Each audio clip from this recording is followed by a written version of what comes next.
Thank you so much, ladies and gentlemen. I got so many. I see a few familiar faces here. Okay, this would be our controller here. Okay.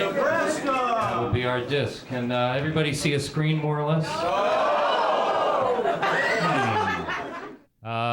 Let's see now. How do we manage this? Who can't see a screen? You're blocking the screen, man! People in the front, sit down. Well, people can sit down. We can move some of these things out. I know. It's such a violent group as well.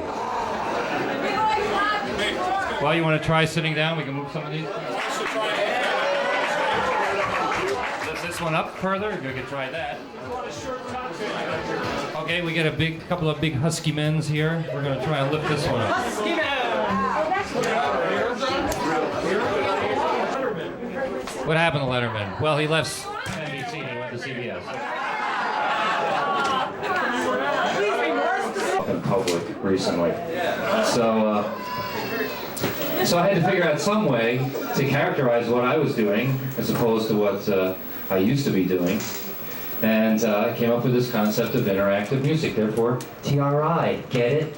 Okay. Some people get it, except for the people who keep calling me TR1.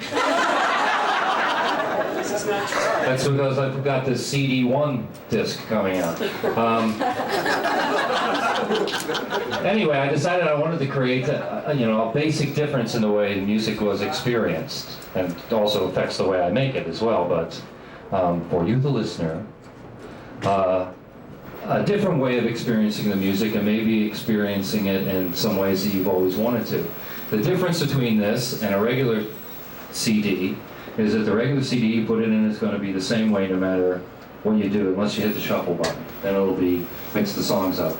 But this particular CD, this interactive CD, actually listens to you and will accept input from you about how the record should.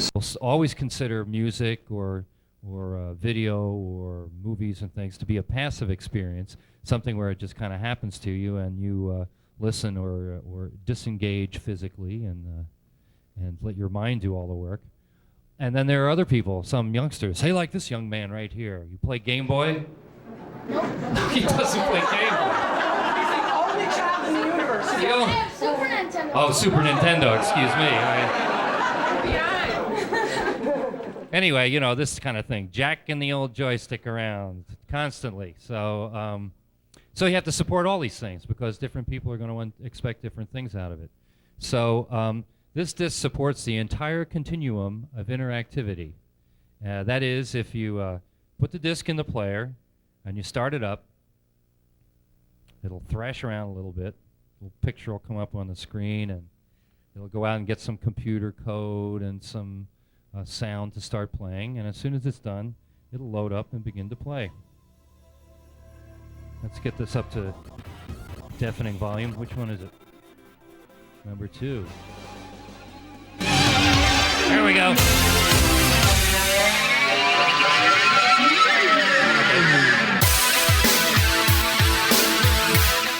So that probably sounds familiar to some of you.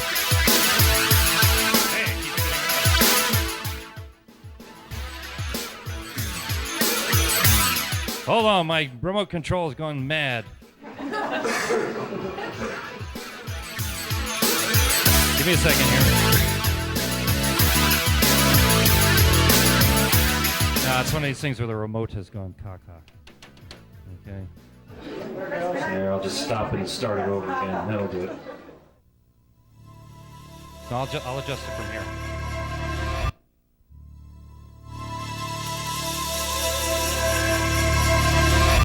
Now we got remote problems here. Hold on. It's my fault. I dropped it.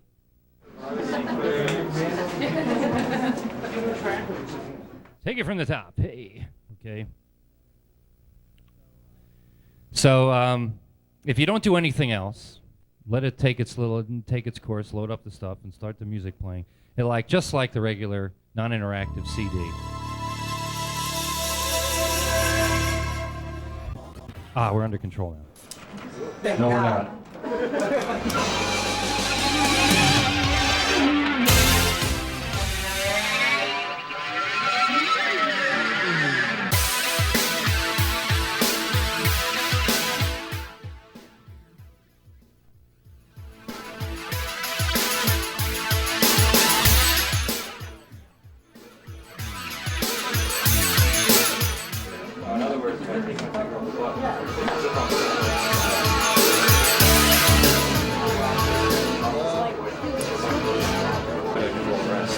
Excuse me a second. Corporate meeting here.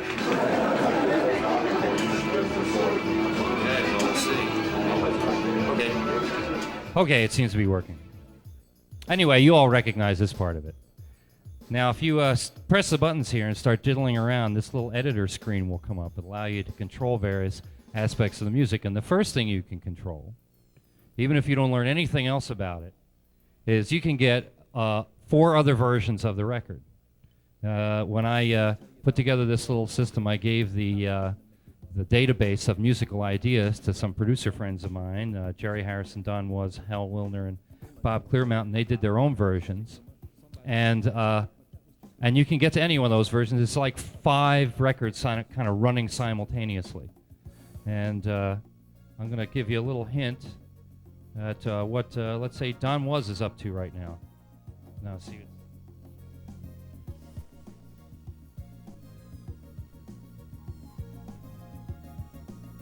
Okay, let's see what Jerry Harrison is up to.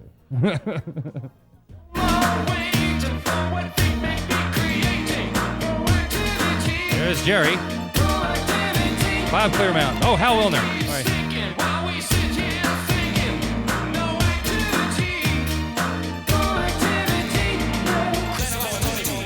Hal's in some totally other place. Let's see if we can get somebody else here. Bob Clearmountain.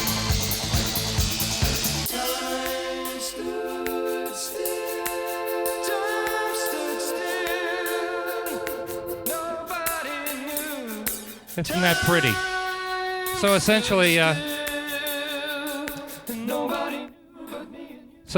you get 5 versions of the album, and these versions that the other producers have put together, the other producers and myself, essentially your jumping off place. You use this as a basic reference point, and then you tell it to do other things. One of the things you can tell it to do is to change the direction through the script of musical events. Events like verses and choruses and solos and bridge sections, things like that. If you've listened to the record, you probably get used to hearing it a certain way.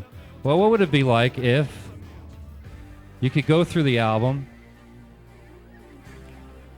from the end to the beginning, rather than from the beginning to the end?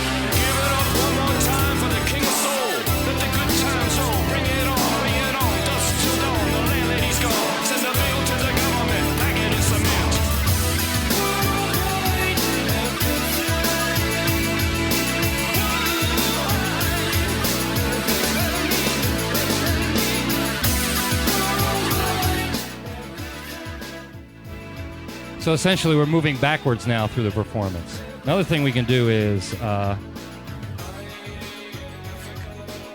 actually find a piece of the music and cause it to kind of stop there and loop through the thing over and over again like a stuck record, except it does it in a musical place.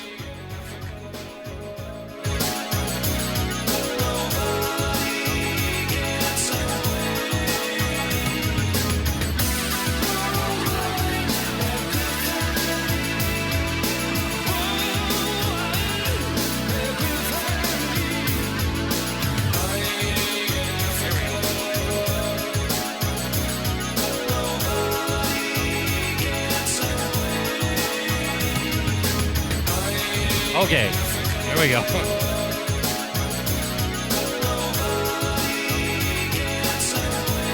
Okay, now that we're caught in this kind of monotony, it allows me to demonstrate some other things to you. For instance, let's say we go down here to the mix, and I'm going to move over to my slack buttons and cut the slack down. Now, you're used to listening to the record with a certain mix of instruments, but how many times have you decided that there's just too many instruments here and I can't hear what the words are saying? So let's go to a sparse mix.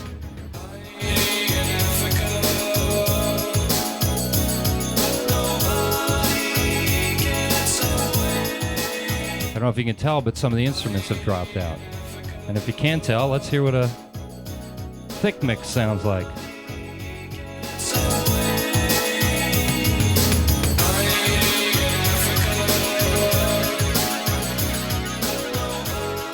And then, of course, there's the ever-popular karaoke version. Is that the secret word?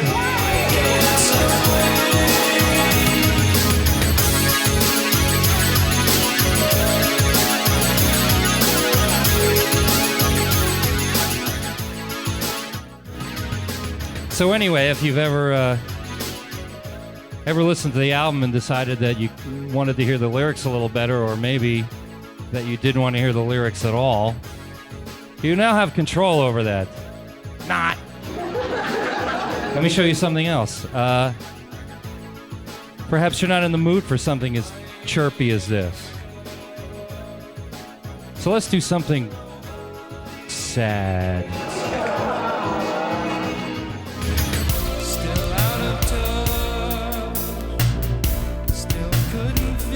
Bastard. Love isn't fun no more. Went through sad to dark, Love isn't okay? fun no more. Love isn't fun no more. Love isn't fun no more. So it substituted something dark for this essentially bright theme, which we're back to now. Now, maybe you're having a party. You've never considered me really my record's the kind of thing that you would dance to. But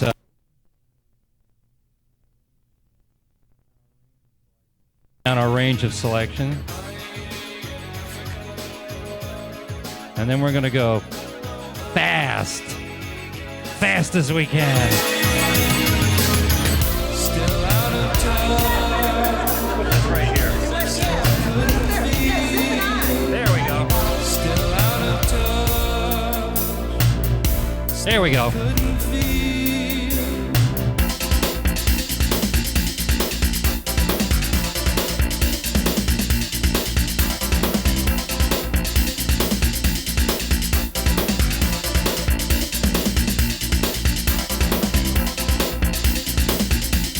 So we're going to go back to our sort of normal setting here.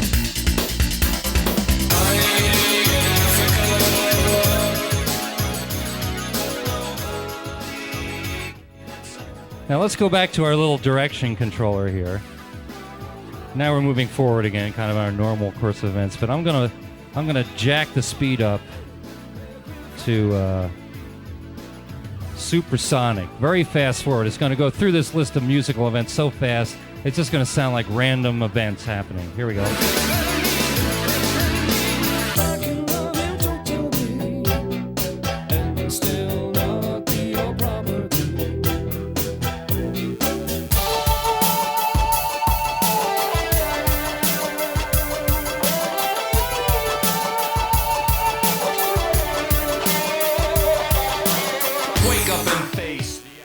It's just crazy. You know, it's random.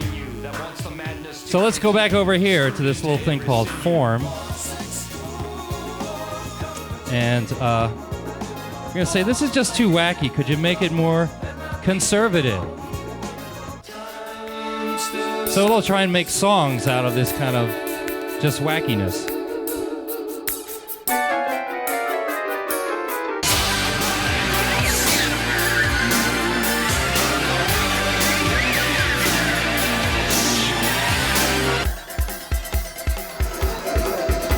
As soon as I fix it. Well,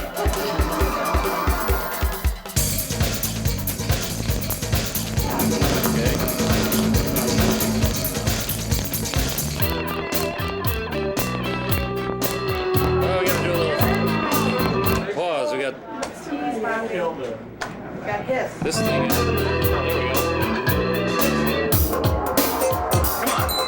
we go. Come on, baby. Ride that way. Let's get conservative.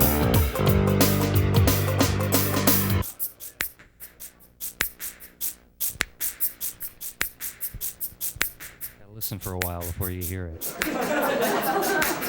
What's the meaning of all that I've seen? All those images up on the screen. Which is the channel that's going to show me answers to questions I don't even know? Walking along the sea and thinking, Deep in a reverie I'm sinking, blind to the world, to myself I'm talking, scheming and dreaming and sleepwalking.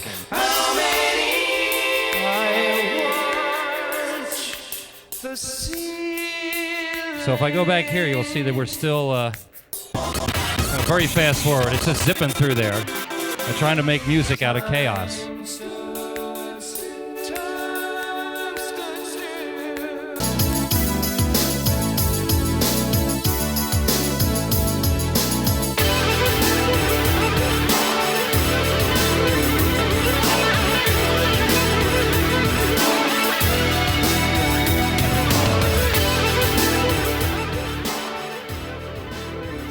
So maybe you're a little bored with watching the screen here, so we can go over to our video thing here, and let's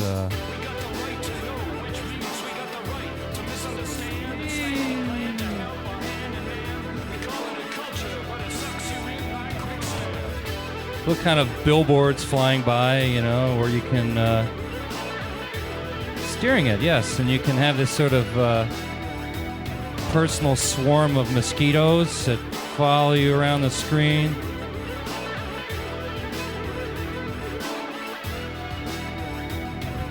Or you can look at me. If you get some settings that you like, you can go over here to the credits page, and there are these radio buttons here, like car radio buttons. And you want to save something, just hold the button down till it flashes, and it'll save your settings in there, and you can recall them later. You can have your party settings and your dinner music settings and stuff. And we'll go back over here to, whoops, come on, let go, stop. Ah. There, okay. The current flavor, video, allows you to select what will appear on the screen when you enter real-time mode by pressing Action button 2.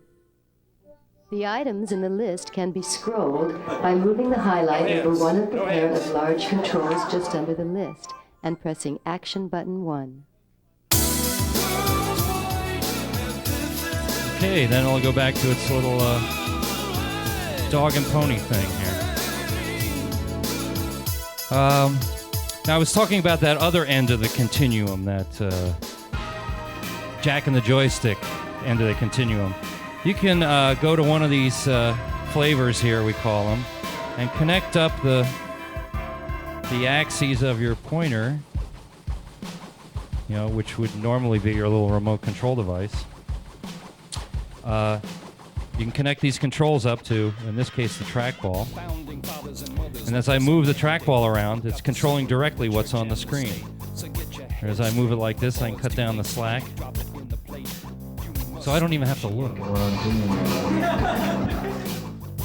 Actually changing the quality of the music. You hear the mix changing. And you can connect this up to any variety of the... damn, I hit the button by accident. There we go.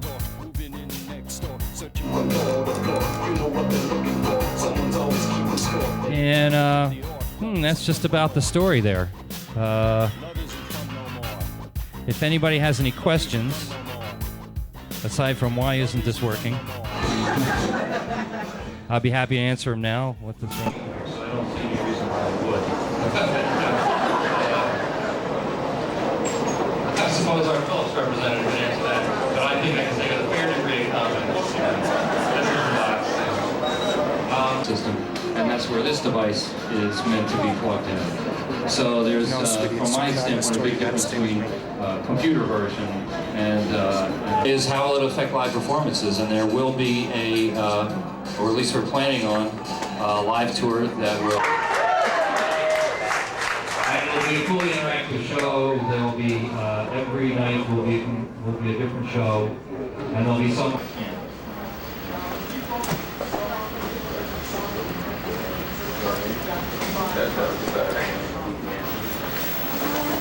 There's no mixing going on inside the device. Essentially, it's the equivalent of switching between different versions that have already been mixed. Now, I can give you the technical reason why, but I mean, like crossfade for ones without taking the entire resources of the disc. If you're a technical bent, I'll tell you the difference between a regular CD.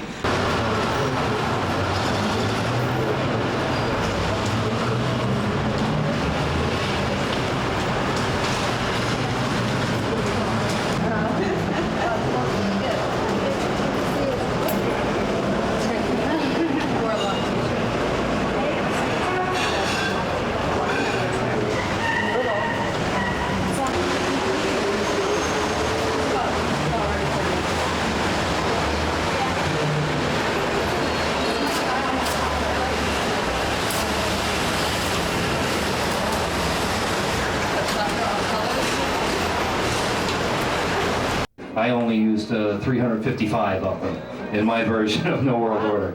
So a lot of different things got used. Yeah. Last question. Oh, last question, because we got to get on to the signifying part. Okay. When you saved your, on your car radio buttons that you did, Yeah. when you save the version that you want, are you saving it on the disc or are you saving it in the memory? When I put in another disc, am I going to hear that same mix that I chose? There is a, inside the CDI box, there is a little bit of what they call non-volatile memory that remembers things like high scores for games that you play, and that's where the settings are saved. So when you put that same disc in, you'll get the same. If you put the same disc in and you call up those settings, well, yeah, it's scribblage now. Right. Are we doing it up here? Okay, we're going to take a little break between sets now, and then we're going and then we'll do a little signing if everybody. I have to get to the airport here like around 8 o'clock or so. So